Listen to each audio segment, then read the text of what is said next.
Get ready. Start. Mr. President, I would like to thank you wholeheartedly for hosting this historic conference aimed at protecting our environment so as to preserve our planet for the future generations to come.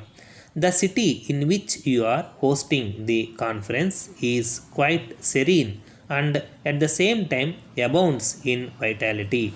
In other words, it reflects the benediction of nature on the one hand and the human urge to enhance its splendor on the other. We cherish the warmth of the welcome that we have received from the government and the people of this great country. Though we belong to different countries, I would like you to remember the fundamental fact that we inhabit a single planet. We belong to different races and different religions, but we are all primarily human beings. It is quite unfortunate that while one part of this planet rejoices in plenty, the other part suffers from want. The plenty in the first part has brought pollution to its people, and the want has degraded the lives of people in the other part. I hope you will agree with me that such a fragmented planet can assure neither peace nor development to the people dwelling on it. It is therefore the responsibility of all the countries of the world to ensure that the affluence of some nations is not derived from the poverty of many others.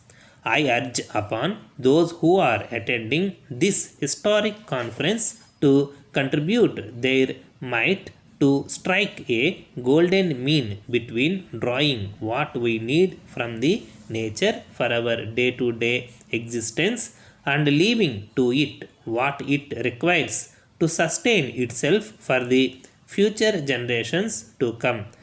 As it is, as several countries share this planet, it is true that very little can be done by a single country. But collectively, if we put together all our efforts, there is no reason why we cannot do something worthwhile to sustain life on this earth for centuries to come. It is a matter of great satisfaction that there is a large scale awareness among the people of all the countries, both developed and developing, about the need to protect the environment. I desire that this consciousness should cross the political boundaries and should become a common national and international norm. We in our country are engaged from the very beginning in finding some practical measures to this pressing problem. My predecessor, having thought over the subject of environment minutely, had suggested the creation of a planet protection fund for the purpose of developing technologies in order to help the protect the environment.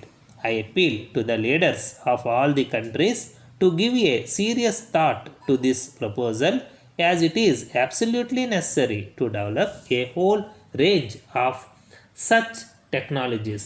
I would like to make myself quite clear at this juncture. It is not a simple question of transfer of technology. In fact, we have to make a beginning by stopping the transfer of such technologies which are intended for the destruction of the environment. Only then we can achieve something tangible. In this collective endeavor, there is an equally important responsibility on the part of the industrially developing nations.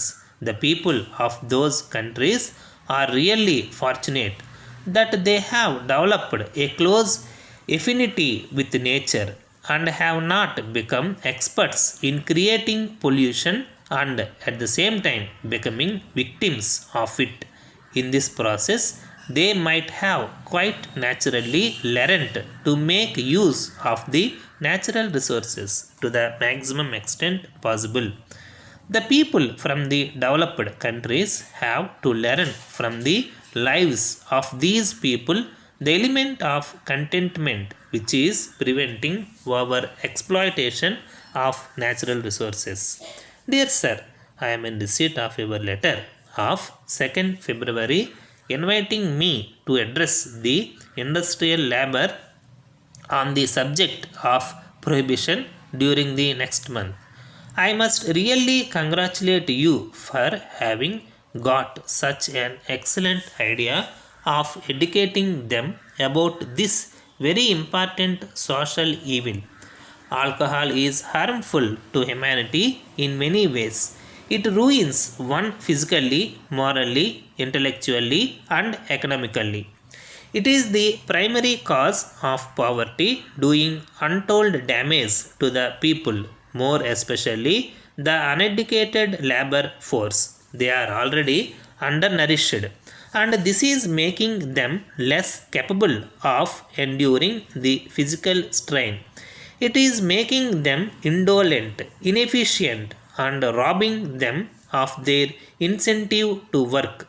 In the present age of industrialization, it is adversely affecting the output, increasing the accidents, and interfering with the health and happiness of workmen.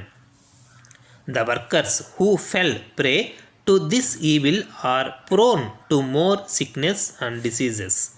Their average output is far less, and they are exposed to the risk of accidents much more than the others. It is therefore absolutely necessary to wean them away from this social evil. What is required at present is the creation of a strong public opinion by making an effective, and I would suggest the closure of shops to pay days. In a slow and steady manner, these dry days in a week should be increased. Thanking you ever sincerely.